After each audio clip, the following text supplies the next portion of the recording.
There are two kinds of people. There are notebook people and there's everyone else. If you clicked on this video, I think I have a pretty good idea of which one you are. Hi, I'm Erin. I make videos about stationery and journal keeping here on YouTube. And today we're taking a look at my own journal lineup, what I was using in 2025 and how it's changing moving into 2026. I'm going to walk you through all of the journals that I have been using and will use in the future. I'll tell you what their purposes are, about the notebooks a little bit. If I've made specific videos or playlists about any of them, I will link to those down in the description. And I'll also try to link to all of the journals that I'm using as well, although some of them aren't available anymore, so I'll just have to do my best. All of these notebooks serve a different purpose, so we're going to walk through them from most used through to least used, which means we're going to start with this one. This cutie was my everyday bullet journal for the second half of 2025.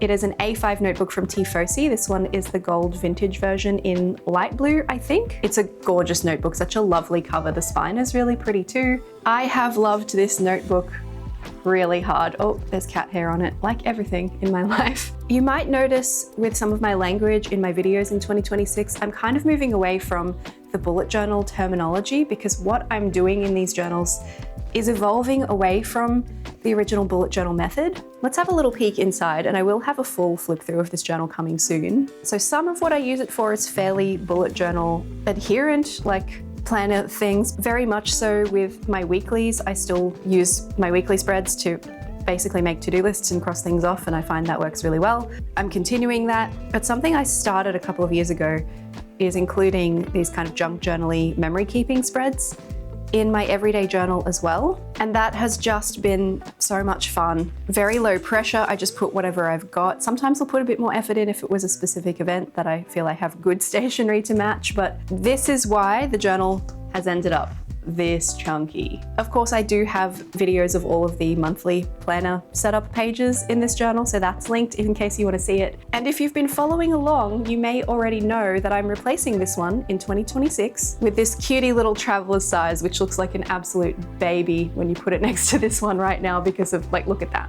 Look at that. I've been craving something smaller, even though A5 is not particularly like a giant journal size. I felt like I could really simplify, I could really strip back, just really pare my journal down to what I actually use. There is some cat hair on this cutie. It's like a velvet cover. This notebook is from Notebook Therapy, and they do have a bit of a range of traveler size journals across both their Tsuki and Hinoki collections. This particular one's not available anymore, unfortunately. It came with their Lucky Bag in 2024, which is like a mystery blind box kind of a thing, but with stationery. There are a couple of setup videos from this one on the channel already, in case you want to check them out. Some considerations here. Obviously, this one has a lot less page space than this. It's the same height, but a lot less wide. This notebook also had 192 pages inside, I believe, and this one only has 144. So if I were to continue memory keeping, doing so in this journal is probably not the way. And I do like to try to fit 6 months to a journal. That may not be possible. I may end up doing 3 of these. If I stick to the traveler size in 2026, we will have to see. But a really fun side effect of downsizing my everyday journal is that I get to now introduce a specific journal just for memory keeping, which is this cutie right here. This one's an 8 by 8 inch square notebook. It's from Tiefossi, and this one's just called Floral, and this is the lavender colorway. Beautiful linen cover. I have not added anything to this notebook yet. It is completely blank. I'm probably going to stick these pages together for extra strength of the spine, for some extra robustness, because I really don't want it to fall apart. None of my Tiefossis have thus far. I don't feel like a memory keeping journal needs a lot of initial setup, but I am thinking we'll probably do some decoration on this front nameplate page and a little bit of a cover spread on a live stream later this month with my channel members. So Jubilant Journals and Page Majors level channel members. I hope you can join me for that. I think that will be really fun. Not planning to do a lot besides just decorate it a bit, make it a bit cute, something to match the cover probably, and a start and end date, because I think that will be really interesting to see how long this journal actually lasts me. As the junk journal folks do, I'm planning to just collect my junk, so packaging from orders, stickers, off-cut bits that I had used recently in my journal and didn't really have anywhere to put, photos, flyers from events that I attend, tickets, all of that good stuff. I'm planning to just collate in here, hopefully just stick it in as I go, because that would be the most efficient way. And I'm thinking maybe a page per week, and then any specific special events can have a page or a spread of their own too. This notebook has 160 pages, so I think it will last me a little while, and I also think it's going to end up really chunky, so here's a little before. Welcome to my 2026 lineup, you cutie pie. Next most used from my collection, this is the biggest notebook I have ever used and completed. This is my reading journal. Absolutely stunning notebook. Absolutely huge. This is 9 by 9 inches, so for comparison, most square notebooks aren't this big. This is the one we just looked at, the 8 by 8. That extra inch makes a big difference. Also, my darling cat Peaches very kindly used this as a scratching post at one point and clawed the cover. Some of the embroidery's got some pulls in it now. Thanks for that, Peaches. This one's basically complete for 2025. I still just want to add some stats pages to it. I got this one from Archer and Olive in their spring release in, gosh, when was that? 2024. I don't believe they've done a square this size again, but I don't super keep up with the Archer and Olive releases necessarily, so it's possible they have and I just missed it. I don't know where you can find a journal this size. If you're thinking that sounds great for me, I'm sorry. I can't recommend anywhere. This is the only one I know of, and it was a limited release. I do have this little bunch of pages left at the back here. I'm going to add my reading stats for the year still to the end of this journal, so it's not super finished, but I'm not continuing into it. There's not enough space there for like a decent chunk of next year, so that will become scrap paper that I might cut out. I'm really not mad that I still have pages left in this one because I do think it's quite well used. So well used, in fact, that the journal broke mid-year and I had to kind of glue things back together. But I will be starting a new one for 2026. In fact, I have started a new one and it's this cutie right here. Still a pretty big journal, but easier to fit in frame because it's vertically oriented. This is the Leaf and Texture B5 notebook from Tiefossi. I believe this is the navy blue colorway. This one's quite interesting because it has a much softer, let me open this up, a much softer spine than most of the journals on the market. This part's usually quite rigid, but on this one it's a little bit wobbly, and I'm hoping that means that it will be ultra robust. I have already set up the initial pages in this one and also some tracking spreads for January, and so far so good. I used a B5 in 2024 and I loved it, so it's nice to go back to a size that I know works well for me. Next up is another little traveler's size. This one is from Archer and Olive from when I tried out their subscription boxes back in like 2024, I think. Might have been 23. I don't remember, but I remember this was from the camping themed one, and I honestly don't visually love this notebook. It's not really my style, but it's for a very utilitarian purpose, and so I kind of didn't care because the traveler size is just so perfectly suited to this purpose. This is my Cashflow journal. I do have a whole video about it in case you want to check it out, how it works, how I use it. I don't want to show you the inside of this one especially. I will show you like the cover page sort of stuff, but my name is not dangerous to show you. I think I literally just wrote Cashflow journal. That's very exciting, isn't it? It's really just a lot of tables, tracking what I spend, tallying things up, comparing income versus spending. And you can see on the top here from the placement of the ribbons, this is the front towards me. I'm like 2/3 maybe of the way through this notebook. So I actually don't know if this will get me all the way through to the end of 2026. It may not. I'm not too precious about that with this one. If I do run out of space in it, I have a couple of other traveler size notebooks on hand that I'll just replace it with if and when that becomes necessary, but for now this one's just going to stay in rotation, and I really only use this one once a month. Back on the shelf with you. This one I've had going for quite a while. It's another Archer and Olive notebook. This one was also from the subscription boxes. It's the Vintage Library notebook. They've just recently released this one in a really pretty lilac lavender kind of color. This is my research and development journal. To be honest, that name probably isn't the most fitting for what I actually use this journal for. Sometimes I use it for example layouts that become videos, like these ones were for a reading journal, like ideas kind of a video. But most of the time it's honestly just swatches of stuff if I'm making a whole video and I want to show you what things look like. It's kind of just the journal I reach for when I need a journal that's not my own. I don't do any of like my own note taking in here or anything, but wow, these pages are a bit stuck together. Actually, lately, this is probably the main thing I've used it for, which is theme planning with my channel members on live streams for the setups for the mystery journals. We make a huge mess of my desk. I might just give you a little preview of the ones we did for the next mystery journal. We make a big mess of my desk, go through all of my stationery, and come up with the 7 themes that are the basis of the months in the mystery journal. So this is a little bit of a preview of what you can see coming up throughout the first half of this year.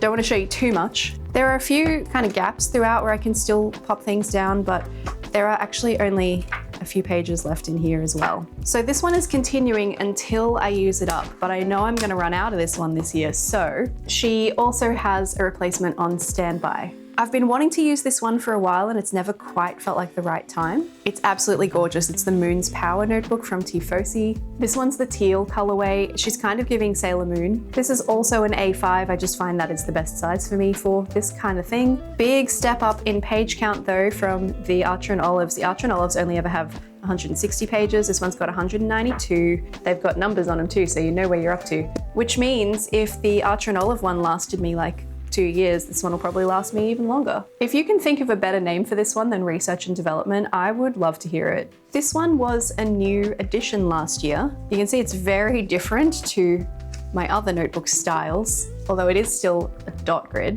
Your girl got into fountain pens in the last couple of years and as a result ended up with a bunch of samples and full-size bottles of fountain pen inks, and I kind of just needed a place to swatch them so I knew what I had, so I could use what I had, you know? This notebook is from my paperclip. I picked this one because I already had it and it is self-proclaimed fountain pen friendly paper. I wouldn't say that it's not fountain pen friendly paper, but it's not like a paper that the fountain pen people really rave about, you know? But it has done the job. I have enjoyed using it. I'm going to continue using it. I did this whole thing for the Diamine ink vent calendar in here too for every day. Paired them up with teas sometimes. I'm going to continue to use this one as my ink directory, but I am introducing a second fountain pen notebook for 2026 as well. But I don't have it yet, so I'm just gonna put a picture of it over here. This one's from Leela Journals, Queen of Our Hearts. She makes absolutely gorgeous notebooks. I've never actually owned one of them before, but I've seen them all over socials. And she really listens to customer feedback because the fountain pen people wanted a lovely notebook that they could use their fountain pens in,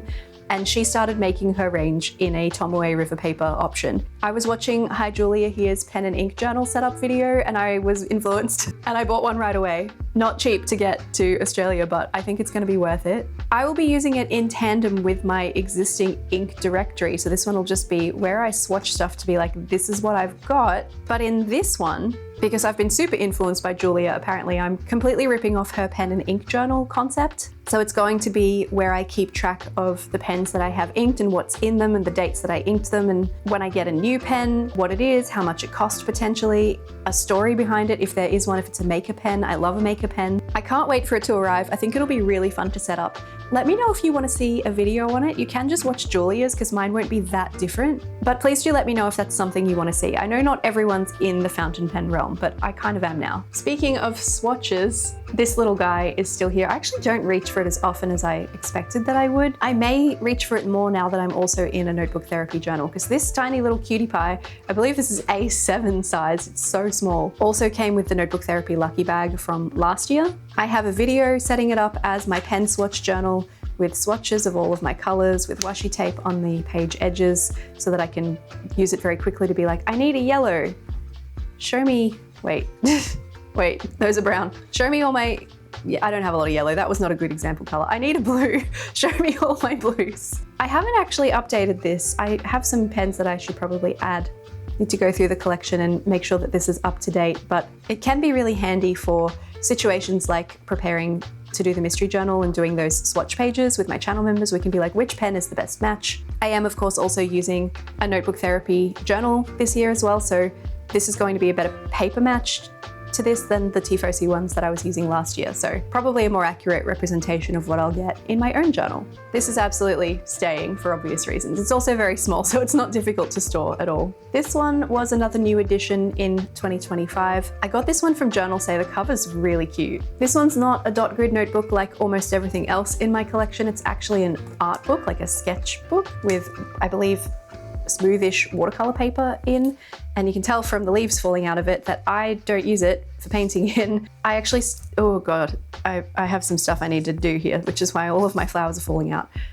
I'm using this one as my flower press journal. It's going okay. It's not going great. The ones I've glued in are definitely sticking on the best. These ones I glued with a glue pen that didn't like it very much, and the washi tape isn't really hold them in either. This was an endeavor that is supposed to help inspire me to enjoy the warmer seasons, because I live in Australia and our summer is ridiculous. I live in Brisbane, which is subtropical. It gets very, very hot. It is very humid, and I am someone who thrives in winter. So I was looking for ways to romanticize the warmer seasons, to try and find things to love about them, and I started collecting flowers and pressing them as a way to do that, and this journal is just for this purpose. I've still got heaps of it to use up, and obviously those loose ones I need to glue in, maybe do some touching up of the other ones. I'm also thinking of incorporating more regular ephemera in here to go with the flowers, so stickers and washi tape to make like a creative junk journal-y spread. This notebook is another Tiefossi A5. It's actually the same pattern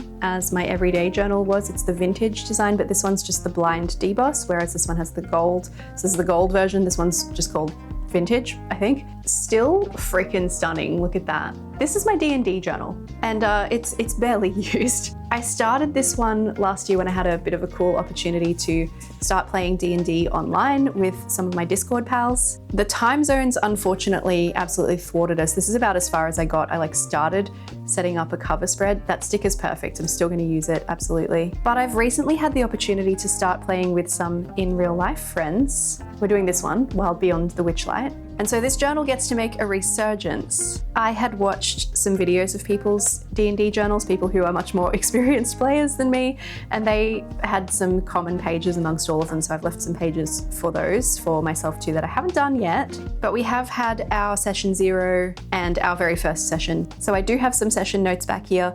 Also, we had some lovely dogs at our session, and one of them got on the table and spilled over some water, so that's what happened here. I was using a fountain pen. I think it's kind of cool actually, you can't be mad. It was a lovely dog, it didn't know. So even though this journal is barely touched, it's going to have a lot more opportunity in 2026, and I'm really excited about it. So this is another one of those things. Let me know if you're interested in seeing what I do with this one. I really still don't even know what I'm going to do with this one, but it will be an adventure to find out. Are you noticing a color scheme here? I feel like everything is purple, blue, or green.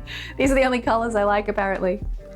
That's not true. But I do have one more journal to talk about, and it's also purple, which is funny. I've had this one for a while. It's from the Quirky Cup Collective. It's their Made of Stars journal. I don't super recommend these as bullet journals, but if you're just into notebooks generally and you don't have a specific purpose for them, they're lovely. They're very, very beautiful covers. The dot grid is not ideal.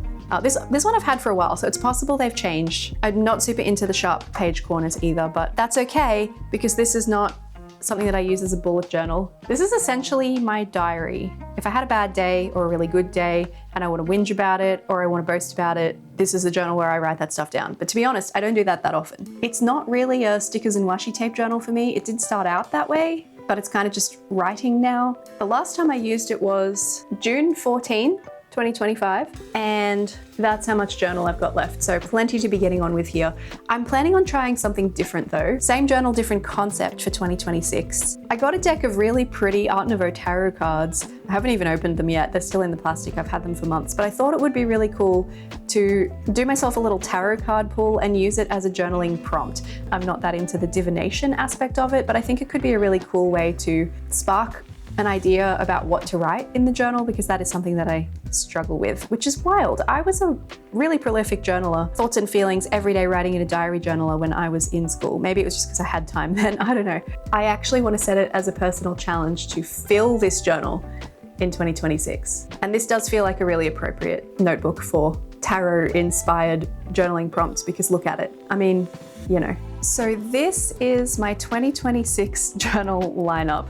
Sans 1 Leela journals, soon to be pen and ink notebook that we'll just imagine sitting right there. I know this seems like a lot, but I don't use all of these journals every day. Journaling on the internet is my literal actual job. It's how I make my income. This is 10 notebooks. It's technically 11 because I don't have that one just yet. These are the 2 notebooks that I am retiring from service. They're filled, they're used, they're done, and their new generation are ready to go in here. And this is the one little notebook that I have on standby for when the research and development journal is ready to join its pals. Now that you've heard all about my notebooks, I want to hear about your lineup for 2026. Let me know in the comments down below how many notebooks you're using, what their purposes are any of them new to your lineup, or are they continuing from purposes from last year? Let's have a chat, because clearly if you're still here watching, you're a notebook person, and there is nothing better and talking about notebooks with other notebook people. If you're interested in any of the specific journals in this video, don't forget to check out the links in the description.